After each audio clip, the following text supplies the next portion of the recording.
It is Friday, May the 9th, 2025. We are both celebrating a new pope, and I am wearing a hat.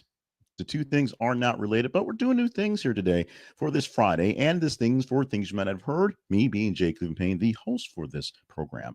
Also, fairly standard, the 8 stories in the queue for this Friday from the past day, Thursday news that you deemed as conversational, covering information, politics, current events, and pop culture news for the day. Pope Leo the 14th is in, plus Kari Lake is in, talking some new stuff and Mother's Day news that may not be so happy for your mother or you as a consumer, or more like as a seller. But we'll talk about these stories and more, 8 stories total, with the vetting process being explained towards the end of the program.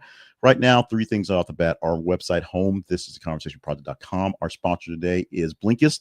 Go to our website. This is theconversationproject.com/Blinkist, Blinkist, and get caught up on all the books you want to and have great details, great deals on that as well. And you can email me with all the comments, concerns, and questions you have, including the thoughts in the hat, at the conversation inbox at gmail.com. As I said, Friday, the 9th of May. No particular orders for these 8 stories, other than they are the best way to present them. We'll give you some order of context, how people engage them, which is how we get our stories here for you to talk about.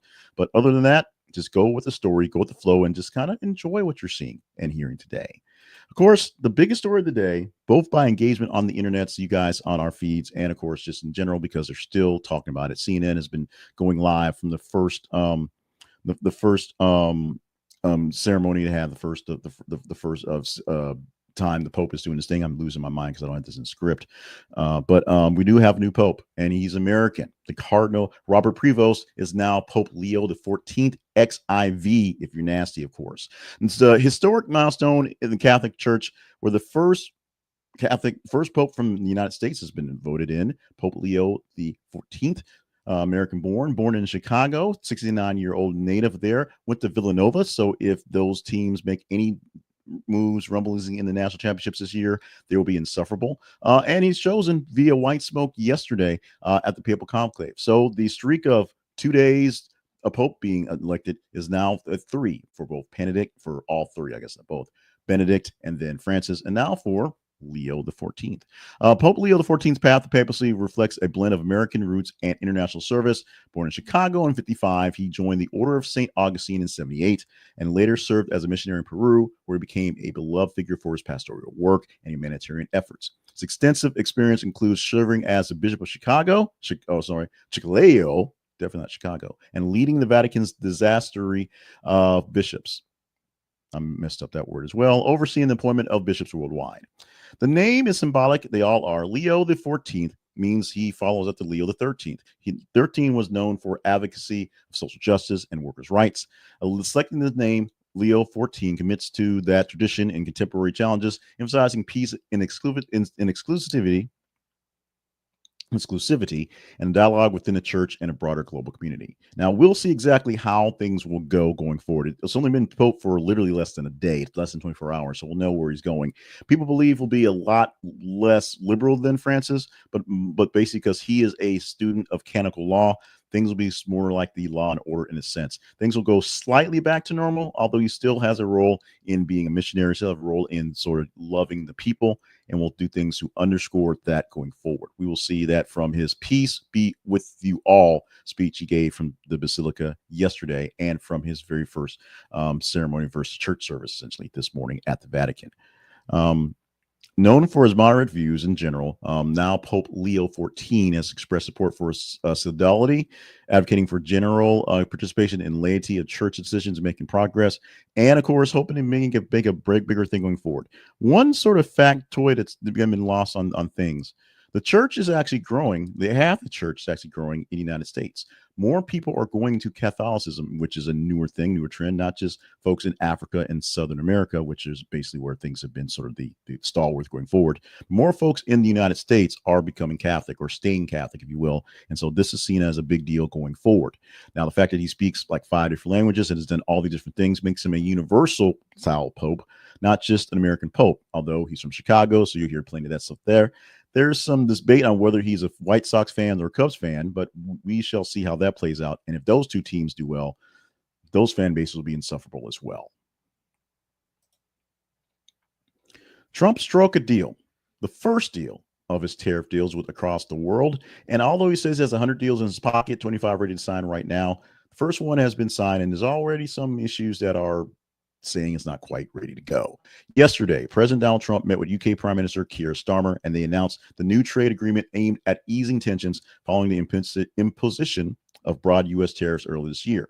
Like I said, across the world on Liberation Day, April the 2nd, where everyone got some tariffs, even the penguins on the island where no people were. These offered relief for the United States in key industries, but stopped short of comprehensive free trade agreements there. So there was issues and ways that you can deal with stuff. There was ways to make deals. Trump likes making deals. The deal on the table now is tariffs up to $100,000. Tariffs on up to 100,000 cars manufactured by the UK and exported here to the States, reduced from 25% to 10%. Companies that get big on this one is Jaguar, which the Land Rover is popular here. So you can sell 100,000 Jaguars at 10%, and after that, it pops up. Steel tariffs are going to be levied at a more fair rate, if you will, on steel. And as I say, aluminum, because that's how they say it over there. Exports will be eliminated, providing relief for British manufacturers previously burdened by the duties on these things. And UK will lower their tariffs on U.S. agricultural exports, including beef and ethanol, while maintaining its food safety standards, such as bans on hormone-treated beef. The agreements are adjustment because UK actually will reduce its average tariff on U.S. goods from 5.1% to 1.8%, while the U.S. maintains that 10% is a baseline tariff for most UK imports. Why are we dealing with UK specifically? UK pulled out of the European Union because of Brexit, so they are their own deal. Now, what we're seeing from this point is a blueprint for the UK to show to the European Union so they can do something similar, and a way to work with Donald Trump. Now, there are a couple things that aren't quite set in stone. There's still some key points that are still a bit fluid, if you will. They can shift back and forth as things need to go along with the thing. So it's not a hard cement deal, but it's a deal. Now, why the U.S. has to levy 10% on stuff that we bring in, but only Britain has to only put on 1.8 on what we sell to them? Because they are an important partner. They're not actually our largest partners. Our largest partners, of course, Canada, Mexico, and China, the people we send more stuff to or get more stuff from. So it works back and forth. It just is what it is. So while we get a little relief from what's going here and the first deal is announced, as we'll talk about later in our teasers, there are issues that when people talk about these deals, the unintended consequences and what they may show other folks what to do may be an issue. And UK showing the European Union and other folks what they may need to do may be an issue. So the issue stemming around the return of Kemar Abrigo Garcia is becoming a bigger issue. And it literally is the point where the Trump administration are saying, we just don't want to do it. And so every time they're told they need to, they find some new way to fight that fight. And this time they're invoking state secrets in the controversial immigration case because they don't want to deal with it. The state secrets privilege is now being invoked in this federal case involving the deportation and wrongful deportation listed by the article, and let's just say not procedurally proper deportation based off of the administration themselves. For Kemar Abrigo Garcia, of course, a Maryland resident, sent to El Salvador. He is not a legal citizen. He does have issues on that one. So those things are true. These two things are true. He's a resident because he lives in Maryland, and he's not a citizen of the United States. But his deportation, not quite by the books. So the 29-year-old was deported on March of 2025, despite the court orders preventing him from being deported and sending him to El Salvador on top of that. The authorities alleged that gang affiliations based on tattoos and informants claim though he was never charged with a crime of doing anything. And the deportation has become a focal point along the debate on Trump's administration's immigration policies. Why are we sending folks to El Salvador? Why are we trying to send them to Libya? What's going on here? That's one big part with this guy here who's been told to come back, and the administration just doesn't want to do that. The U.S. District Judge Paula Zenas has demanded explanation from the administration regarding Abrigo Garcia's deportation and efforts to facilitate his return, which aren't being facilitated very well by the administration. The administration then invoked the state secrets privilege, aims to prevent a disclosure of certain information in court. Essentially, something they did is a whole part of the secrecy of the things they do to make things work, so they can't talk about it. You can't talk about it. It is a secret, and if we tell you, the Russians may get us. The Russians are our friends. Maybe the El Salvadorans will get us. I'm not sure. There's a hearing on this one for May 16th in Maryland to see what happens. We know it's going to play out. The Trump administration is going to fight this some more and say it's not going to happen. They're having issues with the fight they're having right now. They were able to send those one batch of migrants to El Salvador based off the Alien Enemies Act, which now they're being told they can't use because we're not actually in a war with MS-13 or DTA in El Salvador. We're not actually in a war with the gang, so you can't say it's a war effort. There you go. And the fact that they're just sort of picking people up, taking them down there because they have tattoos, and then figure out later, we probably shouldn't have sent this guy down there because he's just a hairdresser. This guy's fell for asylum. This guy plays soccer. And this guy here had an order to say not send him to El Salvador, which he's not coming back from. He's just not coming back. It is what it is. We'll see how this one plays out in the court case or in the Fort Riley where they have the actual hearing on the 14th and beyond.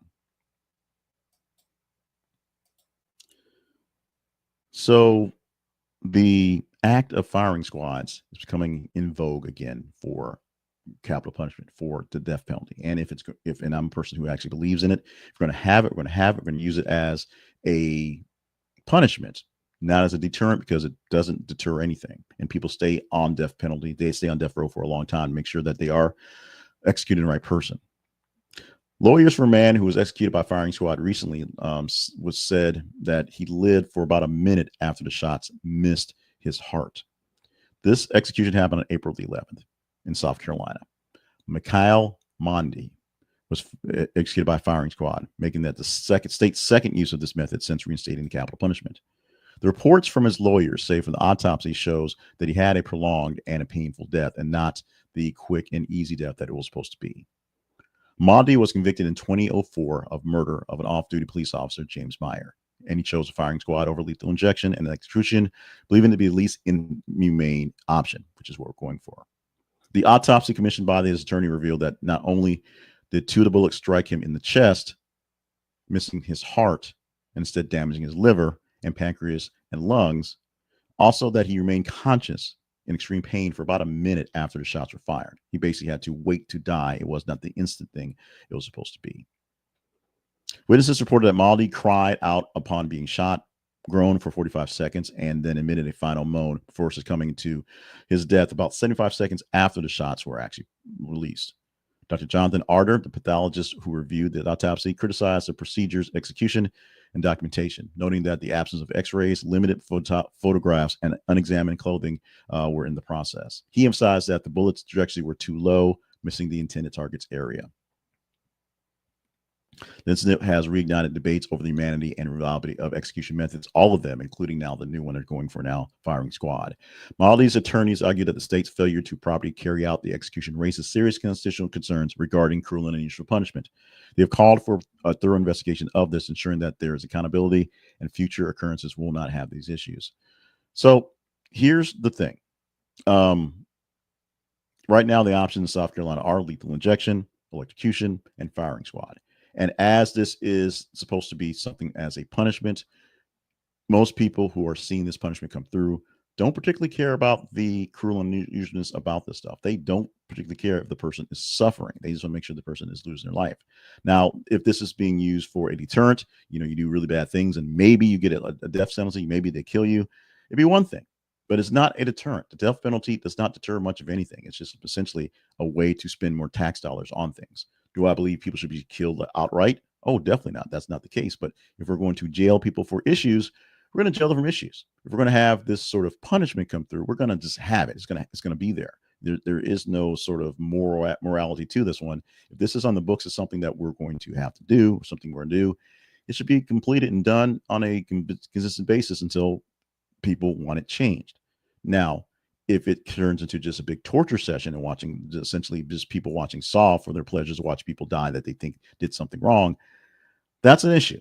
That's a problem. That's something that should not be tolerated.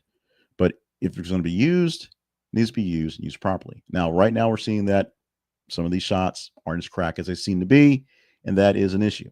If they're supposed to be aiming from the heart and they miss, that is an issue. But if we're going to have a sentence like death and we're going to carry it out, we're going to be serious about it, not just let it sit on the bench. Something must be done. You can guess where I'm following along on this one, but also there are some moral issues. There are some big legal issues in my head, but at the same time, if we're going to have this as a punishment and it's going to be in the books, then it needs to be done. It needs to be played out as best as possible. And if the whole issue is we're killing people in inhumane ways, we need to find more humane ways and deal with it and make sure it happens. So right now is a good time to pause and get a good break because the next upcoming stories, some of them aren't so great either, be honest. But this is where we pause every single day. We pause in the middle of the stories. On Monday, it's 10, so we give you 5 and 5. Today, it's 4 and 4 for Friday. And we ask you for some help. Today may be a difficult one, especially after that last story and the stories before that one. But we're looking for your acceptance of what we do for the Conversation Project. And your acceptance for what we're doing is offering you good news coverage, good news commentary. The news isn't necessarily good every day. We need you to like the video you're watching right here. If you like this video, the algorithm will show that more people, and we'll get more people engaged, we hope. We need you to like this video right here, and it will show me directly that you enjoy this video and I should do more stuff like this or less like this based on your likes, based on your engagement. Share it with like-minded people who enjoy this type of coverage, whether they like the coverage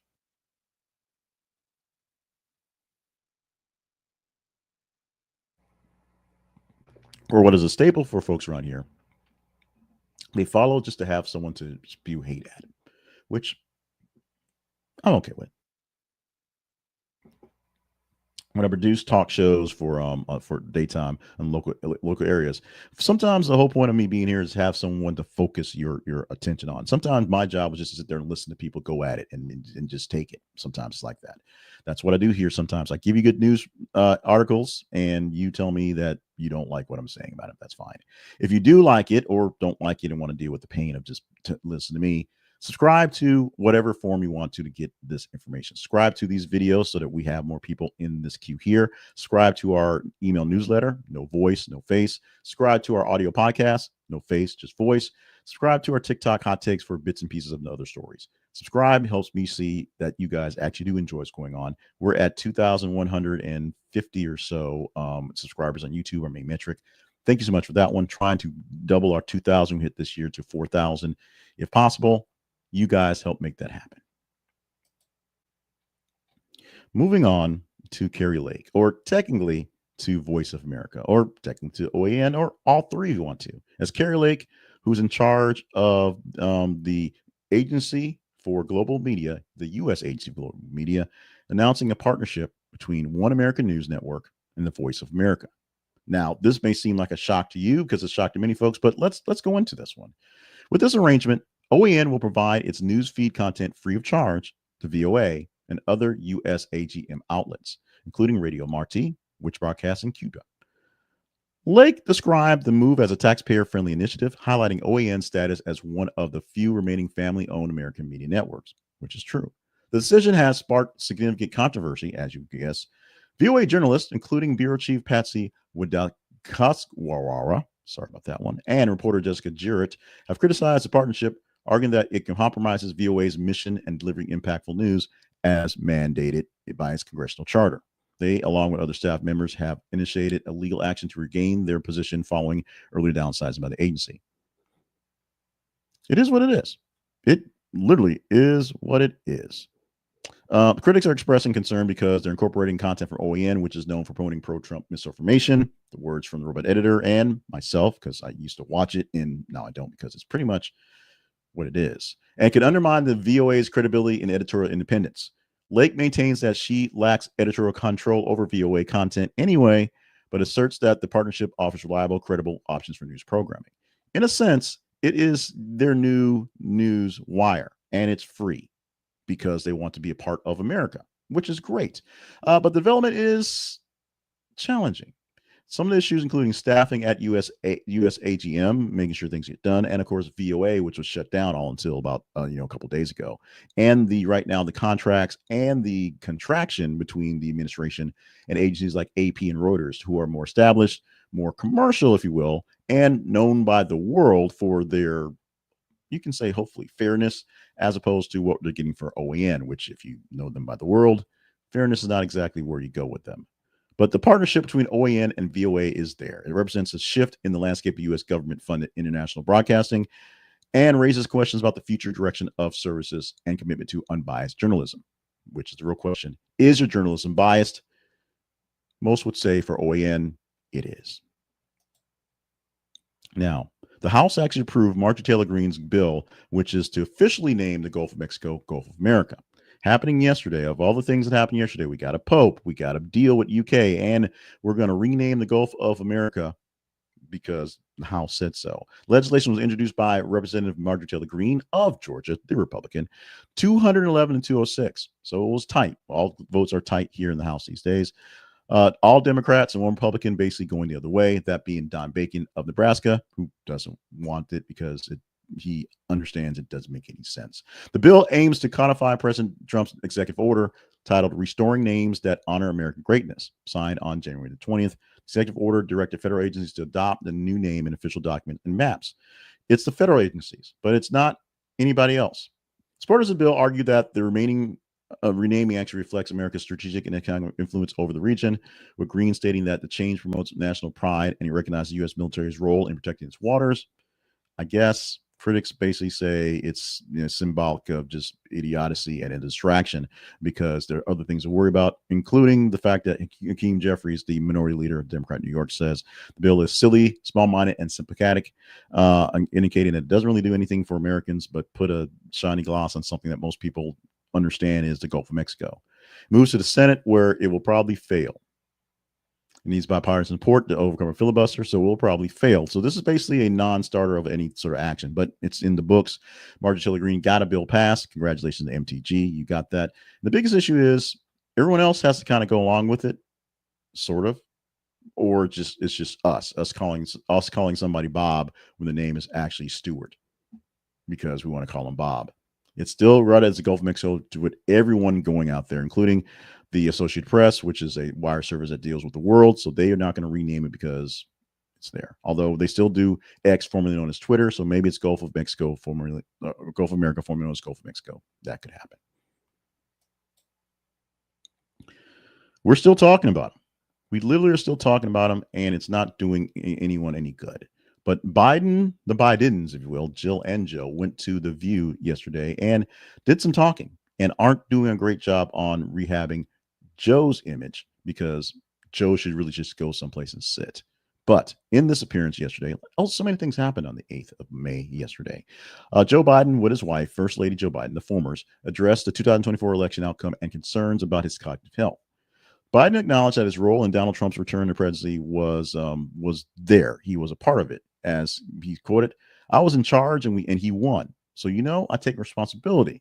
He attributed the loss to voter concerns over issues with broader security and the cost of living in his tenure. Here's where things get interesting. Addressing reports suggesting his cognitive decline in his final year in office, Biden dismissed these claims as unannounced, unfounded, and just not true.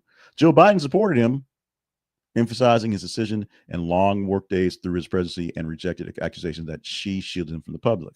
They are playing defense on this case because they have to, because it was there. Now, this is where actually the Bidens sort of did their dirty and put Kamala Harris under the bus, even though they put her in the situation in the first place. Expressing disappointment in the Vice President Kamala Harris's loss in the election, but attributing it to her defeat to sexism and racism. He noted that the public opinion was influenced by biases against women of mixed race, leading to her defeat in this actual election.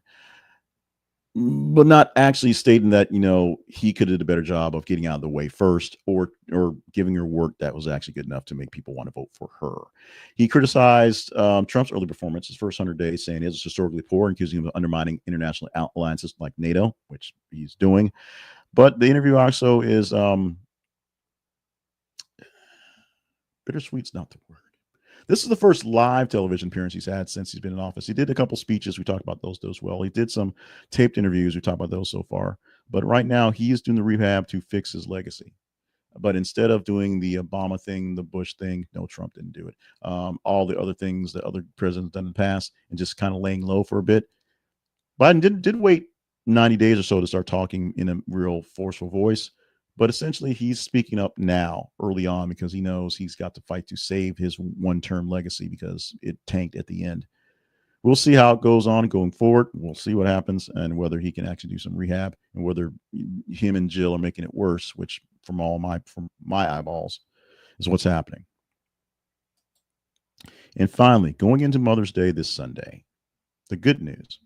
Mother's Day is this Sunday. You've just been reminded you have 3 days to do something. I should have used Flowers Fast as our sponsor, but I'll throw it out here. Flowers Fast. This is conversationproject.com/Flowers Fast. Get some flowers to your mom and order them now so you can get them on by Saturday. So get that taken care of. However, hopefully this helps out the economy because Mother's Day spending is down about 14%. And people are worried about what they expect. Buying cheap tchotchkes from China and tariffs making things cost more. A new survey coming out from Lending Tree is showing how Mother's Day is being affected by the tariffs. The tariffs. The tariffs. The tariffs are affecting what people are going to buy for gifts. So instead of buying you know stuff that's USA, things that get bought for Mother's Day, to be honest, are kind of jitsy, kind of cheap, kind of whatever. Or you may get your mother a good gift. Maybe you get her something like one of those picture frames that you can update on the internet or something like that. Depending on what you're going to get your mom this Mother's Day, the cost is going up because the tariffs are in place.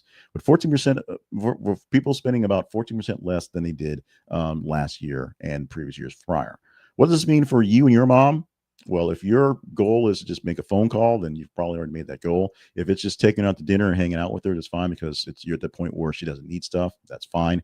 If you're going to get her something big and something expensive because you want to show off, it's going to cost you more and you may pay less in what you're going to get her. And of course, the sort of cheap, silly things that your kids get you, which they come from all sort of places, are going to be on the decline or going to be less of those that you're paying for your mom, your spouse, your mother, your grandmother, whatever, so they can say they bought something.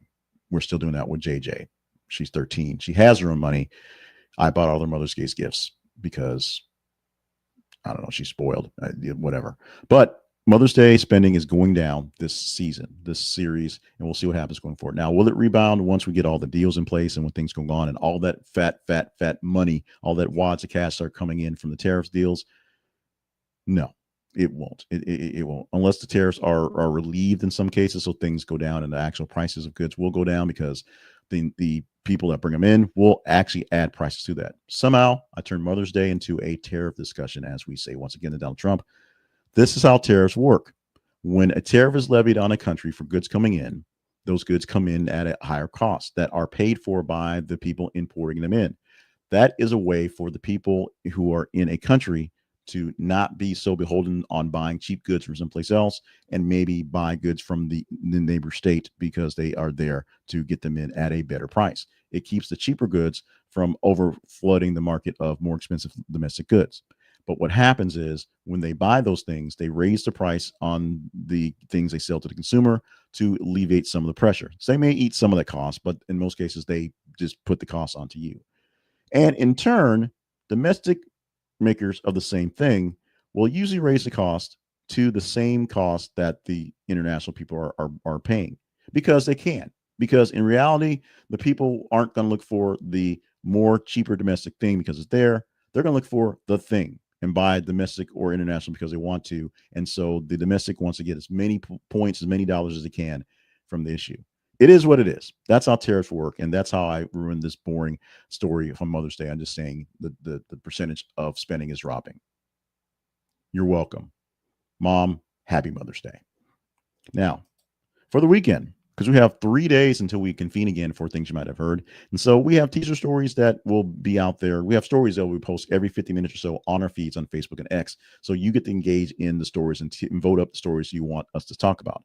On Monday morning, we'll talk about 10 stories. And these 10 stories will come from the 90 or so stories of the weekend. We'll look at the top 45, 50 stories, top half of stories, and give them consideration for the 10. 3 stories that are in the queue right now that you may want to chat up later.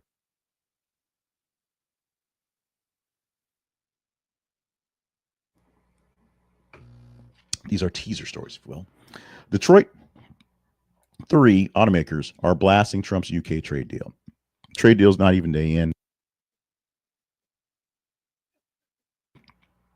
And the automakers are worried that the deal that Trump made with UK to make the first 100,000 cars much cheaper could be copied by other nations that import cars, making cars out of Canada and Mexico, who are right here, much more expensive because there'll be some parts built back and forth because there'll be tariffs in there. So the parts made out of those nations will raise the cost of the cars, even though they're built here, and will make it harder to sell.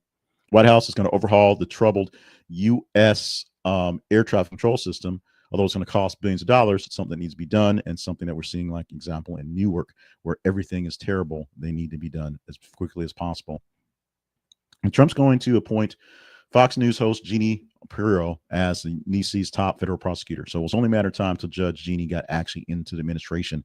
We'll see if this one actually will stick, because we have a lot of folks that have been sort of nominated and put up front, being either pulled, basically all being pulled, or being flat out denied what's going on. I don't think anybody's necessarily been voted out, but they've pulled a lot of folks last minute based on various things they found out in the stuff that should have been vetted up front. Quick talk about Blinkist, the Blinkist app. This is conversationproject.com/Blinkist. And maybe you need something that's actually a better Mother's Day gift than just flowers. Like we already talked about flowers fast, just as an aside. Or you want to spend the same amount of money for your gift this year. We can save you money with the Blinkist app. A year subscription on a great discount from Blinkist. And what you get, or can give to your mom, is a subscription to all the books she's ever wanted to read. You can catch up on over 5,500 different books, and growing every day, of nonfiction and autobiographies, and read them in about 15 to 20 minutes in most cases. What would take hours, in some cases days, is done in minutes and hours based on the Blinkist apps. What they do is they combine the really big key elements of a story, of a book, of a autobiography, into blinks, into short nonfiction pieces that you can really take and digest easy. And 15-minute reads are a great thing, or 15-minute audio summaries if you wanted that like that. Whether it's about psychology, productivity, business, or personal growth, or autobiographies, you can get the full view in less time. Now, it also gives suggestions for the full view. So if you like a book and you want to get the full version of it, you get a chance to click on it and buy it in a longer form, either an audiobook form or ebook form or regular book form. Over 5,500 titles are there and counting. They let you explore more ideas in less time. I read a Blinkist book in the morning and in the afternoon, or evenings or so. So I get 2 books a day in most cases, if nothing gets in the way. So I like to think I'm informed, more books in my library, though it's digital, going forward. Check it out today. Get a free trial. And then, of course, when you pay for it, we get a small commission from it. Go to this is the conversationproject.com/Blinkist, Blinkist. This is the conversationproject.com/Blinkist. And if you want to hang out with your mom with this one, buy her the app, buy her the subscription, and sign up with the Blinkist Spaces feature, where you can listen to Blinks together, and you can share stuff and have your own little book club on the Blinkist apps. But don't just buy it for yourself and share it with her. Be a dear and buy it for her, and let her share the apps. Let her share the actual spaces with you. This is the conversationproject.com/Blinkist. Not exactly the thought you would think you'd have for books for Mother's Day, but hey, you're looking for something, this may work it out for you. I want to thank the folks who are joining me recording live. I have a comment over here from Adele Tawo. I can't read it because I don't have my glasses on. It's really, really tiny, and so it was going there. But yeah, and and it's erratic and in all caps, so I can't read it right now. But if you want to comment as we do these things live, please do, and we'll try to jump in and do what we can to engage in them as we can going forward. We're done for the day, so we're going to wrap things up before we go too long. With what we do every single Friday. Friday, we do a quick shout out to our partners. If you want to do that, that'd be great. So that goes love out to Harold Braxton, Kobe Green, Eldon Kidd, and the Spirit Change Level, Joy Winters. If you want to help us financially keep things going at the Conversation Project, that's one way. Also, visit our sponsors. All sponsors they're all some sort of affiliate link, or they might be a book link for a royalty in a book, because I write a lot of books, those things as well. Now back to the actual work. Our website home, this is conversationproject.com. Our email address, the conversation inbox, gmail.com.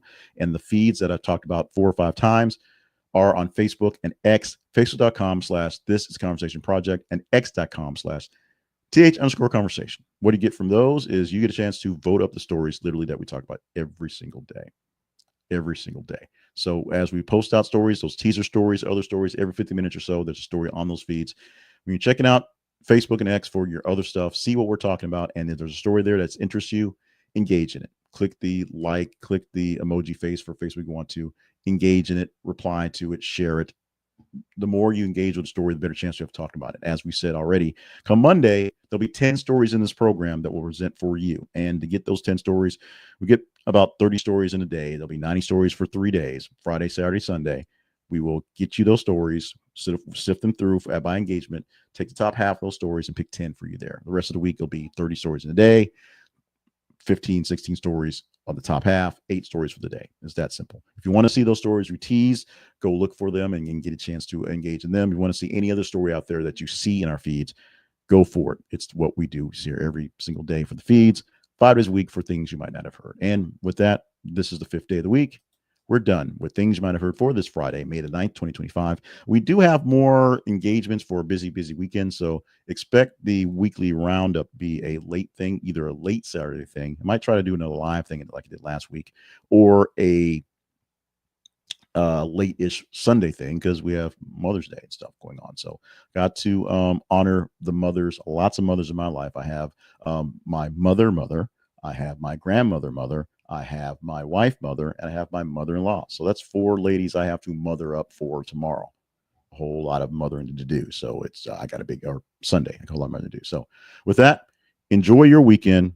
You've been warned. If you need something that's even quicker to get a gift to her, use our affiliate link at Flowers Fast. This is theconversationproject.com/flowersfast. Get a bouquet sent to her quickly because you're running out of time, and save face on that one. Please make sure you call. Don't just text. Make a call, make a phone call, do that thing. In the meantime, love you, mean it. We're going to wrap it up for this Friday and have great things for the weekend. We hope we'll see you. I also hope come Monday with more things from the weekend that you might not have heard.